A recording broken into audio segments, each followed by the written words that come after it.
Good evening, everyone. Is the state ready to proceed? Yes, Your Honor. Is the defendant ready to proceed? Yes, Your Honor. Sorry, it took me a little bit longer than anticipated, but there was a lot of information to consider. Let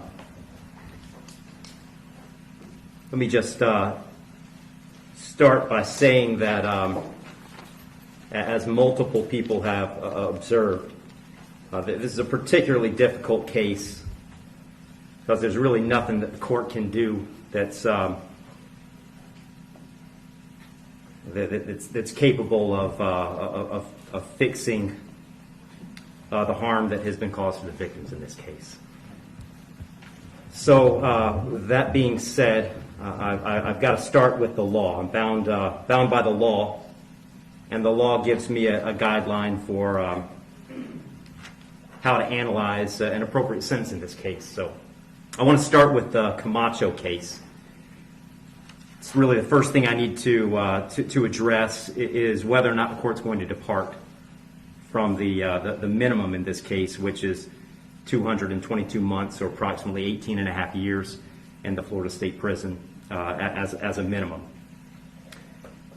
The Camacho case, as Mr. Fitzgibbons pointed out and argued, lays out really a three-factor test. Is there a valid legal basis for departure? Is there competent substantial evidence that the facts support an application? Do the facts apply to the departure basis that is being asserted? To both of those questions, I answer those yes. There is a valid legal basis for departure, and there is competent substantial evidence that would support a departure. And really, I'd find that as to all of the departure bases argued, with the exception of the disparity argument. I'll just comment on that one for a moment. The defendant has argued that an available basis for departure is the disparity between the guidelines and the sentence that Mr. Barano got. I don't agree with that. I agree that disparity could potentially be an available legal basis for departure. But in this case, I don't think it applies because I do think that there are important substantive differences between the facts as applied to Mr. Barano and the facts as applied to Mr. Heron. The state's put those on the record. I won't elaborate on it too much other than to say I think that the difference, the age of majority for Mr. Heron is one of those. But mostly I just think that the facts are different as between those two defendants. And so I don't believe that the facts in this case support that as a departure basis because I believe that a disparity in sentence between Mr. Barano and Mr. Heron is appropriate in this case. That brings me to the third question of essentially the third factor under the Camacho case is should the trial court depart? And the court in this case is going to decline to depart. So I'm answering that question in the negative. The trial court in this case is not going to depart. And I don't reach that decision lightly. When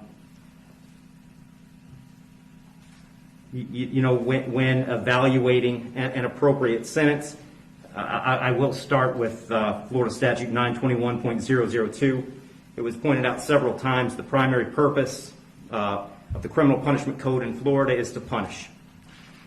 And I've got to take into account the severity of the primary offense and the circumstances surrounding the primary offense. When I take into account circumstances and severity, a lot of what I'm taking into account really when I sentence is intent and harm. And in this case, there wasn't any evidence, and nor does the court believe that there was any specific intent to do harm, in this case to the victims. But there was intent to drive at an egregious speed, 102 miles an hour, regardless of the consequences and regardless of of who that ended up harming. And then the second part of that, the second component, is the harm caused. And in this case, it's just impossible to have greater harm than the harm that occurred in this case, which was the loss of a mother, loss of a baby, and really the loss of a family as it existed when this occurred. I did consider, I also want to make a record, I did consider sentencing Mr. Heron as a youthful offender, but for the same reasons that I'm discussing, I didn't think sentencing him as a youthful offender was appropriate. I agree that youthful offender was something that the court could have done. I did consider it. I carefully considered it. But the court just found that due to the serious nature of these offenses, the extreme nature of the conduct, and again, the level of harm, that a youthful offender sentence was not appropriate. So given that the court is not departing, the guidelines call for a sentence of essentially 18 and a half years at a minimum and 30 years as a maximum. And the court doesn't find that either the minimum or the maximum is appropriate in this case. I've said it several times, the serious nature of the offense, egregious nature of the conduct, and mostly the harm that's been caused prevent me from putting this as a bottom of the guidelines minimum case. But the departure bases argued by the defendant did provide some reason not to put it at the top of the maximum.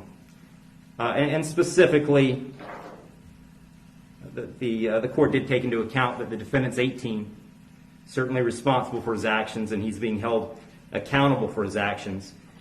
But the age of 18, the court finds, is a mitigating factor and shouldn't put this at a maximum. Also, the complete lack of prior criminal history is something that the court considered as preventing this from being at the top. So having said all that, the court is going really toward the middle between the minimum under the guidelines and the maximum punishment permitted under Florida state law. So on count one,